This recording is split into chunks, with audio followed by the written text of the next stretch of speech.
Sean right here. Yo, what's up, man? Fantastic tracksuit. Thank you, brother. Thank you. GritandGuillotines.com. Well, I guess, a lot's been made about this quote-unquote run-in you've had with Buckley in the past and how you guys have been circling each other in the rankings, and now you finally get to fight. Is that just all fans and media kind of looking for storylines, or is there actually substance to, kind of what we keep asking, not just you, but both of you about leading up to this? I mean, I don't think so. We seen each other at the PI. I was getting ready to fight Gilbert Burns. I don't know who he was fighting. We literally talked for 5 minutes. I'm cool with the guys at the PI. They can pull up the footage of us talking. You know what I'm saying? Like, we had a 5 to 10 minute conversation, not even. My Uber came, me and my coach left. I'm sure I could find the exact date I was there. They could go and pull up the footage. It was nothing bigger than that. I think Buckley's doing what Buckley likes to do, try to sell a fight, which is fine. But I have no bad blood against anybody that I'm fighting. I'm a grown man. I don't have grudges or personal beef with dudes. Like, I'm going to go out there, we're going to fight Saturday, and that's it for me. You know what I'm saying? I think he tries to be more of a character, which I'm not, and I'm not going to play into it, and I haven't. And it's social media. Like, that shit's not real. It's not real life. You stay off of it, you don't hear it. It's not real. Have you always been a guy that's off social media, or is that something you had to learn growing forward? Because we hear a lot of young fighters that it does affect them earlier in their career. Yeah, I mean, I've definitely been staying off of it more, just because, not even just fighting, but that shit is horrible for you. Like, scrolling. Like, I have a daughter. I have stuff I'm doing. Like, I can't just be sitting on social media. Obviously we have sponsors and stuff, and there's cool stuff on there. Like, you can use it very well, but it can also pull you in a bad direction. Like, you shouldn't be on there seeing what people are saying, good or bad, about you all the time. And I just took a step away from it, and that's it. How old is your daughter? 15 months. So is she running around and stuff now? Or she's been on the move since probably 9 or 10 months. So she's crazy. Like, I can't believe how advanced she already is. It definitely ain't because of me. It's because of her mom doing everything that they do with him. But it's amazing, man. I got great things going on in my life, and they'll be up here tomorrow. It's a quick drive from Philly, so it's gonna be a good week. Jared Gordon is also a new girl dad. I just seen that. He's a little freaked out about having a 13-year-old daughter in the future and social media and everything. Freak you out too? Yeah. I mean, I don't even. My daughter's she watches maybe 2 things on my TV, and they're Ella Langley music videos, and there's no. I'm going to raise my daughter a lot different. Hopefully, I keep winning a lot of fights, making some big checks. You'll catch me out in the country. I'll be going, man. I'll be raising my kids a lot differently. And then going back to Buckley, I think a lot of people have you like I said, you guys have kind of been circling each other for a while since you made the drop to welterweight. To us, it felt inevitable that you guys would eventually match up. Yeah. He was on that streak of finishes and great performances, and then he ran into Usman. From the outside looking in, is that the blueprint to beat Buckley? Because it seems like Usman, everything he threw at Buckley had essentially no answer for. Yeah, I mean, that's my game plan essentially for every fight. You know what I'm saying? Go out there, take you down, and I just think I'm more of a submission threat than Kamaru is. But yeah, this fight's simple. It's Buckley's going to want to keep it on the feet. I'm going to want to take it to the ground, and it's going to be whoever can get there first. How is preparation for this one been compared to kind of the chaos leading up to the Morales one? I think you said you had to drain your knee at some point. There's always stuff. We're throwing bones at each other for a living. No fighter ever goes into a fight without some kind of injury. You know what I'm saying? We're always going to be beat up no matter what, but it was a great camp. It was a grueling one. It was hard. We were supposed to fight on the 25th. It got pushed back. Rounds changed, but all the hay is in the barn, and Saturday night we get to put it on the line. And where do you think a win does for you in this division? Because since all of your guys' fight in MSG, Prates is essentially the only one that's fought since then. And that was last weekend. So kind of a little stagnant, top-heavy division. Yeah, and even I could have went out and say I would have beat Morales that night. I probably still wouldn't be fighting for a title. You know what I'm saying? So the whole division's crazy.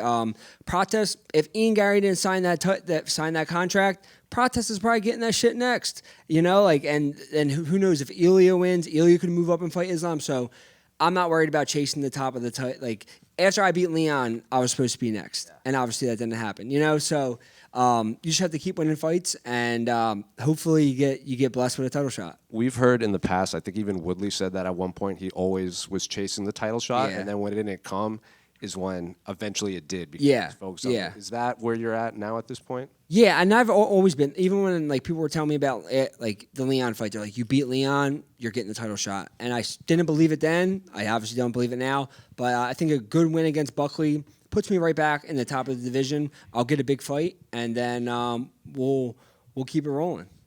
Thank you, bro. Sean, to your left. What do you make of Buckley saying the loser of this fight's getting cut? Like I said, I didn't see that, but I'm definitely not getting cut because I'm not going to lose.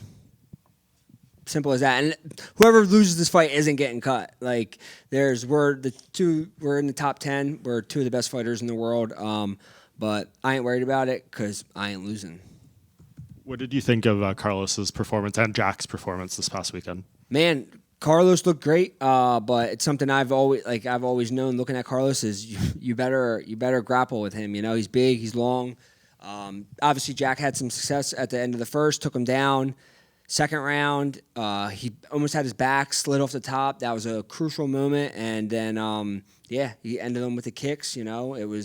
Prates looks amazing, and like I said, if Ian Gary didn't sign that title contract, I would be very worried because they might be sliding Prates in there. He's a superstar. That's it. Sean, right here. How you doing? What's up, bro? Not much. So, anyways, I don't know if you saw this, and I don't know if it's even true, but Buckley said a couple weeks ago he hasn't done any grappling training, any wrestling. Do you believe that at all? I mean, knowing him, maybe he didn't. You know what I'm saying? But then there's just videos of him training with Usman, and they were wrestling, they were grappling. So Buckley comes up here, he plays a character, he gives you guys clicks, he gets you guys to say certain things, but he trains hard. I know this, my camp knows this. He's a serious fighter, but I know that I have the style to beat anybody in this division. I just have to get to that. Unfortunately, against Morales, I didn't get to it. Saturday night, I'm going to get to my shit, and I'm going to get my shit going. And I know you're all focused on Buckley, but I'd be a fool not to ask, UFC Philly coming back in August, is that a goal of yours to be on that card? Yeah, same thing, like you said. I'm not looking past. I plan on, in my mind, May 9th. I don't think about May 10th. In my mind, it's life or death when I go out there, and obviously it kind of is life or death, So I don't even think about the Sunday after my fight. I don't plan anything. I don't have it's not a thought in my mind. May 9th is the only date that matters, but I'd be lying to you if I said I wasn't thinking about fighting in Philly. It'd be huge for me, be huge for my city. I'm one of the main fighters who's only from Philly, who's actually still lives in Philly. I have a Philly zip code. Guys have been moved in and out, which is fine, but I've trained in Philly, lived in Philly my whole career. It's never going to change, so it would be huge for me to fight. I'm not calling it whatever it's called now, at the Wells Fargo Center. That's what it's called. Respect. Yes, sir. And then I don't think anything's official yet, but it sounds like Ian Machado Gary, Islam Makhachev might be the next fight to make. How do you see that one going? You mean Islam versus Carlos Prates for the title in Philly? Islam will beat him. Islam will beat both of them. Islam's the best. Simple as that. He'll take Ian down. He'll choke Ian. He'll take Prates down. He'll choke Prates. Nothing against either one of them, but that's just what it is. And then last one for me, if the stars do align someday, how do you view a you versus Islam fight? That's like a grappler's delight. Yeah, I think that would be amazing. It's something I would love to test myself against one of the higher end Russian grapplers. Jiu-jitsu. I'm a jiu-jitsu guy. He's a sambo guy. I think I bring more to the table than just jiu-jitsu. I've very good takedowns. But yeah, I got a lot of work to do. Who knows where Islam's even going to be in 2 fights from now. He might be retired, riding dirt bikes, and I respect that. Sean, you talk about Buckley having a character, right? Just curious, what do you actually make of this character and of him as a personality? I think some of it's funny. I personally, some of it's funny, some of it's cringy. But yeah, it doesn't, it's what guys are doing now, and that's great. If that's what gets you money or does what, it's just, I can't do that. It's just not who I am, and that's something we even talked about that day. He was like, just asking me, because I blocked him on social media. And he was like, why you block me, man? I'm like, because you're annoying. Like, you're loud. Like, I don't like, it's just not something I'm into. And that's fine. You can do however you want to do it, but it's just not who I am. And it's not what I want to have my career. I don't want people to look back.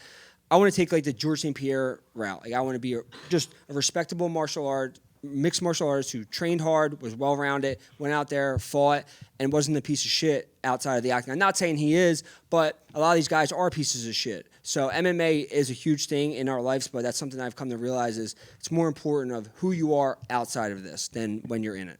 What did you think of his tribute to Bruce Lee when he was in Seattle? Who? Joaquin Buckley. You did not visit the gravesite of Bruce Lee. Bro, I didn't see that shit. I recommend looking it up. I didn't see it. Nah. Thank you, guys.